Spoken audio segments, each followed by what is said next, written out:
All right, I am here for episode 171 with President of the Oneonta College Republicans, James Marci. James, welcome. Hello, thank you for having me. Yeah, absolutely. Before we get started, I just want to give a quick plug to our cannabis sponsor, Jackson Cannabis. If you want 15% off of any of these cannabis products, ranging from CBD all the way to Delta 9, which is our beloved marijuana, use the code CANNA15 for 20% off your order. Okay, now that I'm done being a shill for corporate weed, James, how's it going? Man, it's going all right. Saturday in Oneonta, can't complain. Saturday in Oneonta was like the high holy day. It was you just wake up Yeah, after destroying your body on a Friday morning, and you wake up, you go to the dining hall, and then you're just like, wow, I'm actually a living, breathing person. And then I certainly was not destroying my body last night. It's been midterms week, so I definitely needed a cool down evening that is after, true. after a lot of testing.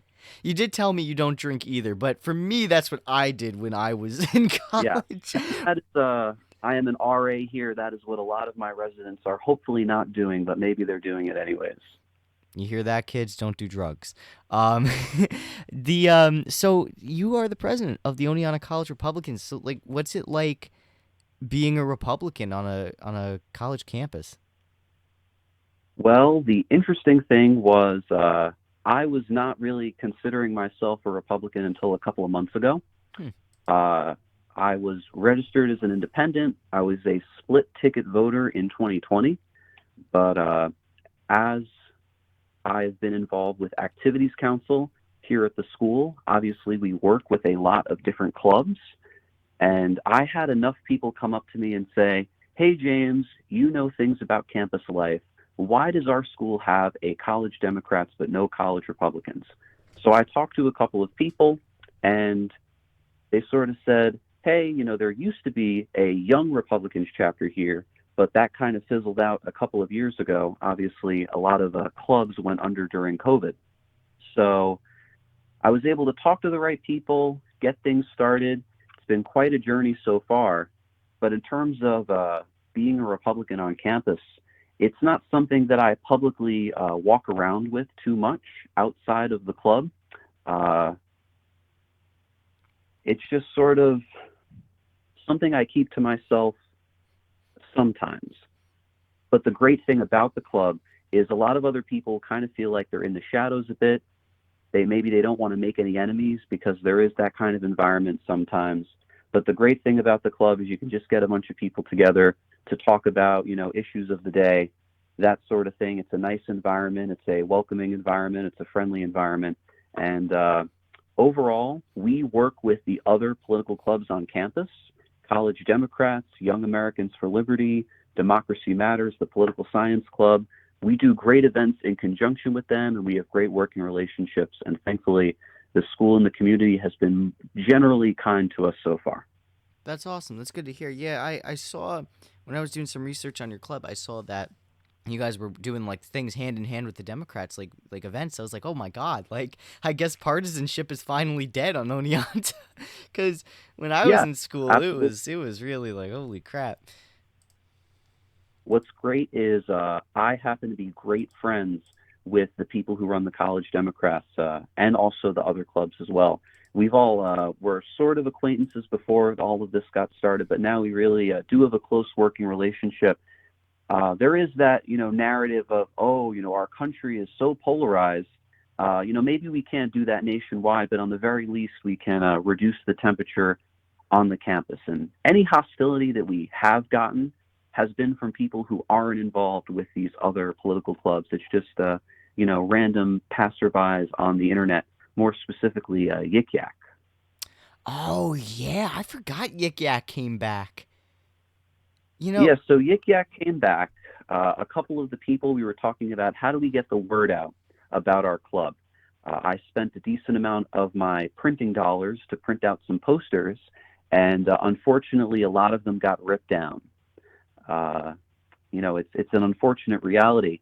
But one of our club members suggested in a meeting, hey, let's all post on Yik Yak and upvote the post so that it's visible. After that, we got a couple of not so nice things said in response to that, and just generally. But thankfully, the State Times allowed me to publish a letter to the editor where I quoted these yik yaks word for word and explained, what we are and what we aren't. Some people feel threatened or uh, scared by our presence on campus, and something that's a general point, something that I've said to the people from the State Times is I wanted to get this started so that the right could control their image. And any group that doesn't have representation, that doesn't have a voice, they don't control their own image. And controlling our image, controlling our voice, making sure that, we are the masters of our own destiny is really something that's important to me. So what are you guys and what aren't you guys? A lot of people, throw around the normal online insults. I wanted to say in the letter to the editor that nobody has any reason to be scared of us, and that we're not going to be hostile or egregious to anybody in any way. And in fact, a couple of Democrats and progressives have come to our club meetings just to investigate and check us out. But of course, they've only been greeted with good things, and it's good to have that working relationship. Absolutely. Yeah, that kind of reminds me when I went to the Young Americans for Liberty meetings, and I would like try to bust their balls, and they'd be like, "Yo, dude, like we like you," and I'm like, "Wait, what?" So, some kindness Yeah, goes a long way, and we have to protect our country, and one of the ways of doing that is not trying to kill each other over political differences. exactly. You can kill them in the ballot box, but everywhere else, you got to be able to shake hands and smile and talk, and that's really happening on this campus. That's good because you know what, the change in the narrative starts at the local level, not at the national. The local influence is national, and the more we have local community working together, and because no one's gonna think the same in this country, and you're never gonna have like a one party state or like anything that like homogeneous in this country. So there needs to be an understanding. There's just gonna be different ways of doing things, and if we can't have the country break up, because if that happens in this world and the way geopolitics is developed, we're gonna be the next Syria for the next 50 years. I completely disagree with anybody who calls for a, national divorce. I mean, I know a couple of years ago, the states on the West Coast had talked about seceding, and obviously now you have people. I mean, you've always had people in Texas who say they could definitely be their own country. I would dispute that. But for you talking about making an impact on the local level, that's actually something that's one of the main goals of the club. Is one getting involved? We were involved with the Oneonta mayoral election Mm. this past fall, but maybe not so local, but lower level. Not to say that it's a lower level in impact, but I want everybody in the club, and for anybody listening, look up who your state senators and your people in the state assembly or whatever kind of state legislative body, look up who your representatives are and know them by name. uh, a lot of people will only know the president or the governor or the senators, maybe not even the senators. Some people can't name New York's two senators that I've talked to. But it's very important to be informed on who the people who represent you are. And if you're trying to get in contact with anybody in the government, doing it on the local or state legislative level is definitely the best way to do it. And thankfully, we have a good working relationship with the local state senator here in Oneonta, Peter Oberacker, who it's not every day that you have a state senator whose main office is on the South Main Street of your town. So I really want to encourage people in the club, at the college, anybody listening, know who the people who represent you are, besides the main people who run the entire state or the entire country.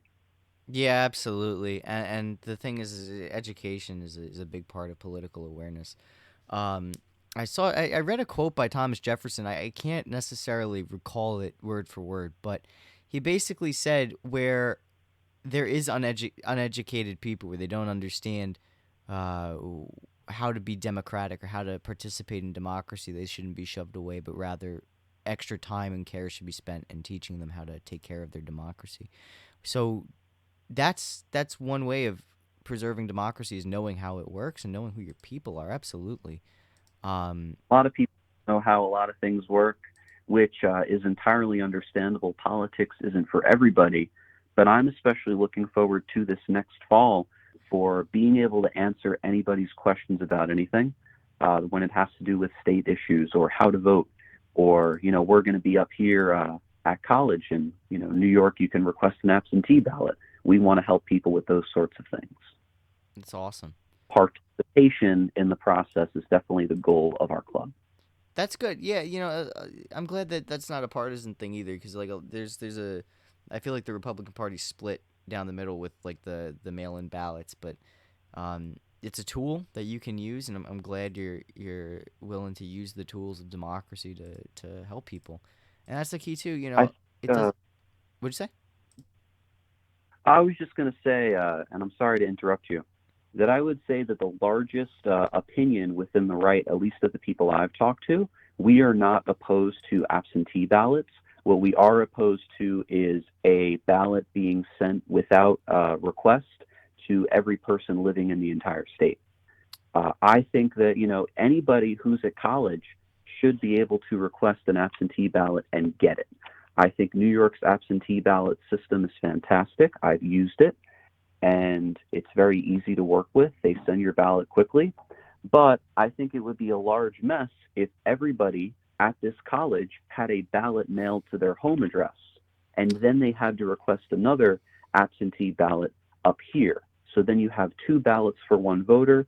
Of course, it's not very likely that anything happens, but that always opens the door for that possibility. New York, thankfully, has a great system.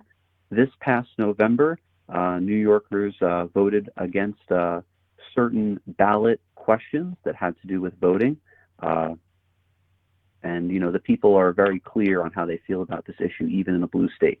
Yeah, absolutely. I mean, that makes a lot of sense too. It would be confusing, and I'd never thought of it from the college perspective because I left college. But and that makes a lot of sense now that you say that. The only thing that I was really happy about with the New York ballot proposition was making water a constitutional right. That was cool. Other than And that, though, I forgot what clean I air voted as for. well. Oh, clean air. Yes, clean air and clean water. Yeah, that I was like, okay, bet, because I live next to a dump and like 20 kids got cancer from it at the elementary school next to it. So, you know, I'm glad that that it's finally we have real legal protection against pollution and Is that Frank P. Long? yes. Yes, okay. My mother works in that district. No way. Are you kidding me? Okay, we'll have a conversation about that after. Yeah, That's I've heard cool. a lot about I've heard a lot about that situation, and I definitely think of New York, that the fact that obviously it's not perfect, but the fact that we can drink clean water out of the tap is something that people in other states can't do. And I think it's fantastic that we can. We have some of the best water in the country. And making sure that's in the New York State Constitution is a good thing. Yeah, that's monumental. I hope that no matter who wins the gubernatorial election, continues policies like that actually benefit people. Speaking Yeah. of the gubernatorial election, Zeldin and Astorino. Zeldin was chosen as uh, the front runner for governor against the Democratic candidate, which I believe is Kathy Hochul. I'm not sure if they had their primaries yet, but what's your whole take on the choice of Zeldin over Astorino, and like what do you think about the possibility of a red New York happening? I think the possibility is considerable. I think Zeldin's got a gambler's chance, and I don't think that Zeldin would have given up his seat in Congress if he didn't think he could win statewide. There's a great environment, there's great energy. Of course, we'll have to see what happens, but to talk about the primary, first of all, both conventions happened. There was also the Libertarian Convention that happened, but all of those were unopposed. Kathy Hochul got the designation from the Democrat Party. Lee Zeldin got the designation from the Republican Party, and the other candidates have an opportunity to get ballot petitions, to get petitions going to have ballot access. And on the Democratic side, you have Mr. Williams, the New York City public advocate, who's really framed himself as the progressive candidate. He's been endorsed by the Working Families Party of New York. And then you also have Tom Suozzi, who is held many different positions in Nassau County, who's running as the, quote, common sense Democrat. So that really frames Kathy Hochul as the person in the middle. I maybe think that will go to a primary. Mr. Williams has a fantastic amount of support and that kind of grassroots activist kind of people on his team. When it comes to the Republican side, since the first time you asked me to come on this show a while ago, there's now a six-way primary that could happen. Obviously, wow. I don't expect there to be 6 people on the ballot, but the people to know: Lee Zeldin, congressman from the Suffolk County area, Long Island. You have Rob Astorino, who was the county executive of Westchester. You have Mike Carpinelli, who is a sheriff upstate in Lewis County. Andrew Giuliani, the outspoken son of Rudy Giuliani. Harry Wilson, who I think the candidacy of Harry Wilson is very interesting. He is a businessman who previously ran for comptroller of New York State in 2010 and got 46% of the vote on the same ballot that Andrew Cuomo won 63% of the vote. Wow. And last but not least, you have Derek Gibson, who is an activist type who disregarded by many for some of his affiliations. But one of the greatest things that I think Nick Langworthy did, Nick Langworthy is the chairman of the Republican Party. Anybody that was given a nomination for governor and their nomination got seconded, they were able to speak at the GOP convention. Wow. Kathy Hochul was the only Democrat who was allowed to speak at the Democrat convention. So I really respect Nick Langworthy for, even if they have their differences with the candidates, giving every candidate an opportunity to speak.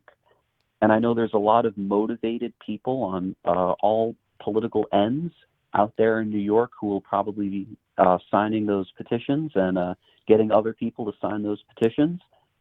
The argument that's been made by people like Andrew Giuliani, he said that he wants all of the registered Republicans in the state to have a say in who gets the governorship. Curtis Sliwa, who is the founder of the Guardian Angels, a crime-fighting group in New York City, he was also the Republican nominee for mayor of New York City in 2021, said that Lee Zeldin was anointed as governor and wasn't really chosen because he's been supported by a lot of the party establishment. I think it would be interesting to see what happens. I could picture any of the candidates getting the required amount of petitions in terms of the Republican side, and also on the Democratic side. I think that Tom Suozzi and Mr. Williams have a great support, great grassroots support. But both primaries do tell a story of the grassroots versus the establishment, and we'll see what happens. Obviously, I think it's pretty dandy that Lee Zeldin is running for governor because he is my congressman. And I think he's made a great choice for lieutenant governor. Her name is Allison Esposito. She spent 20 years in the NYPD in the Brooklyn area, especially since Lee Zeldin has zeroed in on issues of public safety, things like bail reform, crime, and all those other wonderful things to talk about. I think it's a ticket is being formed, and to talk about the other people that were designated, you have Joe Pinion. Joe Pinion was a newscaster. He runs a media group, and he is the first black individual to be nominated for the United States Senate in New York State. You have for Attorney General on the Republican side, Michael Henry, a New York attorney, and Paul Rodriguez for Comptroller, who's also based in New York City, a very heavily downstate ticket. If you look at the 2018 New York gubernatorial election, Mark Molinaro was the Republican nominee. He did very good upstate, but Andrew Cuomo was able to win in places like Staten Island and Suffolk County. I think that, especially with the Republicans choosing to hold their convention in Nassau County, that they really want to target and energize the downstate core of the state. And if you look at this ticket, and if you look at the 5 people who have been designated for the positions, obviously things could change with a primary. It's a young ticket, it's a diverse ticket, and it's a ticket full of energy, and it's a ticket that's changed from the New York Republican Party of the past. So what do you think now that we're seeing all these changes in the Republican Party, especially with the more democratic focus on allowing everyone to at least expanding the door for people to speak at the primaries. Um what do you think they're going to do for working families? Because the only reason I'd vote Democrat is because of the Clean Water and Air Act and because of the minimum wage rise. So, I'm able to my wage is increased because of Cuomo legislation. Um and that's really the only reason they increase. So like what would make what would they be able to do that would make the life of a working person more not easy but just more bearable? What are Republicans planning to do to make life easier for the working class? Yes. So the thing I would point you to is the fact that so many people are leaving New York. Mhm. Obviously, that sort of opportunity isn't available to everybody. Some people have to stay where they are for whatever reason. But if you look at the amount of people who are leaving New York, you can't blame everything on the weather. And you have to realize that people are leaving for other states for better opportunity and better quality of life. So the number one question that we're going to be asking over the next couple of months and obviously far into the future, how can we replicate what other states are doing in order to make New York an attractive and affordable place to work, live, and raise your family? And I think the Republican Party in New York State has highlighted 3 different issues, those being affordability, public safety, and education. And I think when you take care of those 3 things, New York will be a more attractive place to live. You were a recent college graduate. How many of your fellow graduates said, "Oh, yeah, I'd love to live in New York State after I graduate. It's a choice that I'm making"? Well, I don't know if they Not too many. necessarily. I've never had that discussion with my colleagues. It's more.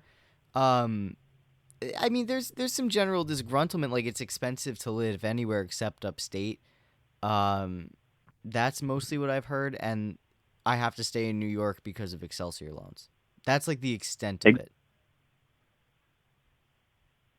Yeah, so I think what's interesting to see, some of my Democratic friends will say that the only thing the Republican Party cares about is tax cuts. And on the national level, we can talk about that. But in New York, taxes are too high across the board, but especially for working people when you compare New York to other states. Absolutely. Obviously, the stereotypical New York move is New York to Florida. And I know many of my neighbors have made that move. Of course, it's very sad to see, but Florida doesn't have an income tax. And you know what? We have to look at what are we going to do. Maybe we shouldn't worship the free market. Maybe we shouldn't. Maybe we should raise taxes somewhat on rich people. That's more of what the populist, the youth, is saying. Of course, you'll have your detractors from that, but I think it's interesting to weigh all of your options. But yeah, it's going to be an interesting couple of months where these are really the next couple of months where the core policies are going to be developed. But I definitely think that affordability, education, and public safety are the 3 winning issues that you can really craft policy around in New York State and nationwide. Oh yeah, I agree. I mean, like, so I was offered a job recently where, the ceiling was 30,000, and for the position, and I was like, well, with the cost of living, and it was upstate, so the cost of living upstate, I mean, like, yeah, you could do that if you actually had all your 30,000, but it being taxed at 30, 28, or 30%, you know, then it's like, oh, I make $1,600 or $1,700 a month, and my rent is $900. whereas Right. before it would be 2,100, 2,200, something like that. So it's the income tax on a poor person is almost criminal, and it should be extended upon the people that make a lot of money. And you being at least open to consider that is a major step forward, because we're too focused on the dogmatism of worship the free market, or no, we need a welfare state, or no, we need no welfare state, we need a worker state. There's no there's not a lot of, at least in national politics and discussion and the internet, which I think is heavily astroturfed, about taking things from different parties and applying them. I'd love to see the GOP be the party of Lincoln again. I think that would be incredibly based, and I would vote Republican if it was the party of Lincoln again. Unfathomably based. Please be the party of Lincoln again. Oh my God, based. I would say the party of Lincoln, a lot of people don't really know anything about Abraham Lincoln besides Civil War things, especially for a New Yorker. We got to go back to Teddy. That's what a lot of people are really saying. If you want to talk about how we're going to treat, large companies for these more populist, I'm sort of in the middle on a lot of these populist or traditional conservatives. But a lot of people want to go back to that kind of trust-busting energy.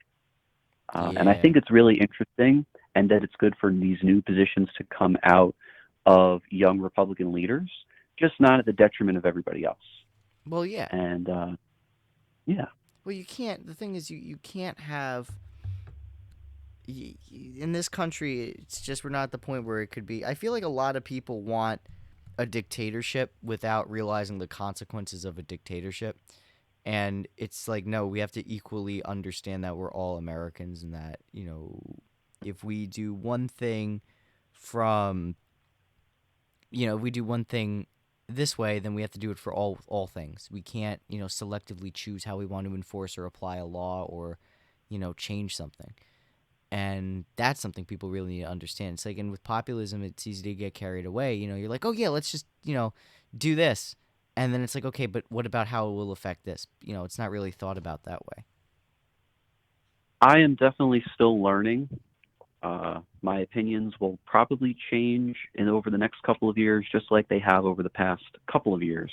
Obviously, I was more of the maybe more of the libertarian type a couple of years ago, and I probably would have considered myself a Democrat all the way back in middle school. Of course, that doesn't count, but I remember being shocked that Donald Trump won in 2016. Uh, Things change. We're all still learning, but that's really what getting involved with this kind of stuff in college is all about. So, maybe I'll look back at some past positions that I've had and cringe in a couple of years, but that's part of the process. People evolve and all that kind of stuff. Yeah, absolutely. I feel like because you're such a different person when you graduate college, and then like when you're 30, you're a different person. So your views change as you just gain more experience in life. Um, and that's all normal. I wouldn't say you necessarily become more conservative or more left or right. It's just more you become more of what your environment influences, and more like the experiences you have. From my I experiences. fully believe what? No, no, go ahead. No, your experience is what? Go So ahead. from my experiences, like I was pushed more left, and some other people's experiences they'll be pushed more right, and then they'll be pushed back center, or some people will be center and then they'll get pushed more like libertarian. It really depends on the experiences and the environment you're in that determine your outcomes, and not just the stereotypical, oh, the older you become, the more conservative you get. You know what I mean? I do believe that you do get a little more conservative as you become older. Uh, but what were you saying? You were saying before, I definitely believe that you are the average of the group of people you hang out with. Yeah. I fully believe in that, and that your core circle has an influence on you and how you behave and how you act, even when those people aren't around. So Humans are very definitely a good weird. point. Humans are weird. We're like What? programmable. Humans are weird. We're like programmable little robots. And it's like you hear one Now thing. you're getting into true podcasting territory. Sorry, I was getting a little Joe Rogan there. Um, so Yes, yes, of course. tell me about the New York State College Republicans. So you're also affiliated with the statewide version of this. Yes. So the College Republicans in Oneonta, we are a credentialed chapter of the NYFCR, which stands for the New York Federation of College Republicans. As of last summer, the NYFCR is independent of the CRNC, the College Republican National Committee. After the CRNC and some people committed a little tomfoolery, I was not involved with the organization at the time, but we split off. We're our own organization, with that, we have a lot more autonomy over ourselves. We're able to, make more endorsements and that sort of thing. We're able to choose what our website looks like, that sort of thing. But at the same time, we do have less resources coming from the top, but that's totally made up by all of the great people we have. Uh, Gus LaRoe is a great guy who leads our organization, and he's from Syracuse University. And I'll say his name wrong time and time again on accident. If I just did, if that was one of those times, I apologize. But the organization has been very fantastic, very welcoming to us. And it all started with me sending an Instagram direct message to Gus over the summer saying, hey, I really support what you're doing, splitting off from the CRNC. Obviously, there were themes of corruption involved in all of these scandals and such. But it all started with, hey, I like what you're doing. My school doesn't have a chapter, but I support you a lot. And he basically said to me, well, let's start a chapter at your school. And, I definitely believe you can achieve a lot of things with drive and initiative. I feel like I have the drive and initiative, but most of all, I feel like the other members of my club have had that drive and initiative. But the NYFCR has been a great group. We most recently had a conference in Syracuse. Congresswoman Claudia Tenney was there, and she basically did Q&A for an hour after giving a little speech about her time in college. And, those kind of connections are extremely valuable. Those kind of experiences are really valuable, and it all comes from the NYFCR, and we have big plans going into the fall. Tenney's a really controversial. Well, at least when I was in college, she was a controversial figure. What was she? I don't want to say like, do you support her? What what are her like stances? Because I remember there was like a protest where she like screamed at a protester or something. Is she part of the populist right, or is she, like what's your viewpoint of her performance as a official? I would say maybe she could fall into the populist right. I'll tell you the things that she said at the conference. One, she talked about her time in college and how she didn't really get politically involved, but how she had a great professor that encouraged conversation, and she would listen to all those different conversations and different events that would happen, different clubs that would form. She talked a little bit about voter registration and why that's important, and how Democratic operatives will send people to these rural areas and encourage them to register as Democrats. And of course, sometimes they don't know who Claudia Tenney is, so she'll go up to the table and talk to them and say she's interested in registering to vote. And, why should I register as a Democrat? Just to see, one, that they don't know who she is. They don't really know the New York elected officials. That goes back to the point of know who represents you. And two, that, a lot of the people running these voter registration tables want you to register as Democrats. And for a long time, Republicans have been losing that kind of ground game of on the ground, boots on the ground, register new people, get them engaged, get them energized. And Isn't that but the illegal funniest too? thing, what's up? Isn't that illegal too? Like to encourage people to vote Democrat at the registration or any party? Uh, I can't really speak for the legality of it. Mm. Maybe they don't encourage it, but maybe they sway a little bit. Oh, I see what you're saying. Okay, but continue what you were saying. The funniest thing that she talked about was her use of Twitter, Oh, and how a lot of the people in the replies to her Twitter talk about, you voted against certifying the election, you're an insurrectionist, you hate America. And the funny thing is, she wasn't even in Congress at that time, oh, because she had a very close, very litigated election in 2020 where no winner was declared until February of 2021. But a Interesting. lot of people just say she's a Republican. That must mean that she is this and this. And she has to say, no, well, I wasn't even in the Congress at that point. I was watching from my living room. Wow. So that was hearing a lot of that kind of stuff. Obviously, she was talking about the people that works on her team, the young people that work on her team. I got to talk to one of them after. Fantastic experience.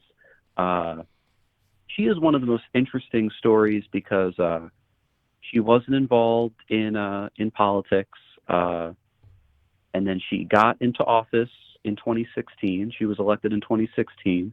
She lost re-election in 2018, and then got elected a second time in 2020, but not after all of these legal challenges to the victory and all that kind of stuff. So one of the most interesting members of Congress, of course, the only member of Congress I've ever met, very personable, very nice, and she is someone that will be at the defense of anybody on the right who happens to get attacked. She's not afraid to go out there and say things. A lot of these politicians really only speak if it's politically advantageous. I like that she's active within the base and that she'll talk to real people. She could have had a 20-minute Q&A, but she just went on for hours. I asked her a question, and it took her 10 minutes to answer the question. She started telling all these stories. So Wow. very, very great. Very nice experience. And these are the kind of experiences that the members of the NYFCR and the members of the chapter are really going to remember for a long time. So being able to get those experiences going is really worthwhile. Absolutely. Well, James, thank you so much for coming on the show. I mean, that's awesome to hear that viewpoint, because I don't really get the right wing perspective on a lot of things, but it sounds like you guys really just want to make the country a more intellectual place where ideas can be discussed. And I didn't know that about Tenney. Again, it's also in our echo chambers with the Twitter. Um, that kind of shape people's perceptions, and that's why I advocate for anyone that wants to be involved in politics or just live a life, not to get too involved on the internet, because a lot of the opinions you'll see there are shaped by foreign actors or domestic actors or corporations. So that's something I'll never hear about Claudia Tenney. I only remember the outburst she had at a protest, but if she's a regular person and not a politician, what could you expect? Of course, everybody has their moments, but Yeah. yeah, absolutely. What's the next question? So I basically your Eagle Scout project. So what motivated you to join the Scouts and make that big beautiful blue chair at in Port Jeff? Yeah, so Harborfront Park in Port Jefferson, right on the water. My Eagle Scout project was the PJ Big Chair. It's got a nice hashtag painted on the front of it. It was designed to get internet traffic towards tourism to the town that brought me up. When I was in elementary school, my mom put me in the Scouts, and I, of course, don't have the concrete reason why, but I can assume that she did it for two reasons. The first was that she wanted something for me to do once a week to make friends and get experiences. She knew that I liked the outdoors. And really the most worthwhile part of scouting was I got the fathers and the brothers that I was really looking for. A lot of those people are extremely influential role models to me then and now. That's been the most worthwhile part of the scouting program, so worthwhile to me that I am now an assistant scoutmaster with the troop that brought me up, and I get to go to camp and help out the kids and all those kinds of things to bring up the next generation of Scouts. Scouts has just been an invaluable experience to me. And I say Scouts because now there are girls in the BSA, which I think is a good thing, because everybody should have these great opportunities. The BSA camps, the campgrounds, the parks are some of the most beautiful places I've ever been in the country. And the fact that everybody has the opportunity whether you're a boy or a girl, to do that now is super cool. I know whether I have sons or daughters that I'll definitely encourage them to be in the scouting program. But I wanted my Eagle Scout project to be something impactful, to be something unique, and to be something that, just like you, if you visit the town, you've probably seen it and noticed it before, which is the case. That's awesome. That's a really Um, good project too. I think I got, no, go for it, go go for ahead. it. I was just going to say that in elementary school was the first time that I connected with the mayor of my village. And the mayor of my village is really the person who encouraged me to get involved and realize why local government is important. And obviously, this woman has been the mayor of the village for many years, still is the mayor today, even though we met in elementary school. And I wanted to also do my project in my town. Uh, I am a part of a troop that's not the town that I live in. That was because my mom happened to know somebody who was a leader in the troop, and she felt more comfortable sending me off camping with someone that she knew. Mm. So that's the reason I joined that troop. But I knew that I wanted to do my project in the town that brought me up, in the place that brought me up, a place I spend a lot of time. And Port Jefferson, New York, is a beautiful place on Long Island. The slogan of the village is the destination for a day or a lifetime. I truly believe that, and it's really been a place that's brought me up. Lots of influential people to come out of there. Wow, that's awesome. I'm glad that you made the chair, and that I like that you wanted to pay respect to like where you came from, and Yeah, you're very service oriented, and like you really care about where um, people are from, and your town and your community. So I'm glad that you're involved in politics, because people like that are good people. So stick with it, keep doing it, and there's gonna be good things that come out of it, and it seems like you're level headed. So I'm glad that even though your club may have different views than me, it's a sane organization, because there's sometimes good organizations get taken over with bad people, and I'm glad you're one of the good people. You know. central to my morals and my political views are definitely the ideas of family, and in areas where the family is lacking or it can be a surplus to the family is your community, and both the family and the community as being an extension of yourself. I definitely believe in that, and obviously, if I can replicate any aspects of family, community, and fellowship with my club up here, where people are, for the most part, separated from their families for quite a couple of months, I definitely think that SUNY Oneonta is unmatched in terms of a SUNY system's, a SUNY's campus's student life, and how much we have offered, and how many different clubs are centered around an identity or an interest or a hobby, and where you can build that kind of community. It's one of the reasons I chose to come here, because it did remind me of those aspects of my troop and of my hometown and of the extension of my family. Oh man, that's awesome. That was beautiful. Hey, listen, thank you for coming on my show. That was great. I'm glad you're involved, and that you're able to that you chose Oneonta because of that. That's really sweet. Um, you're always welcome to come back on the show. Seriously. I hope you had a fun time, and Absolutely. I hope the people that you show this to enjoy it. So thanks again for coming on. Thank you for having me. I really appreciate it. Absolutely.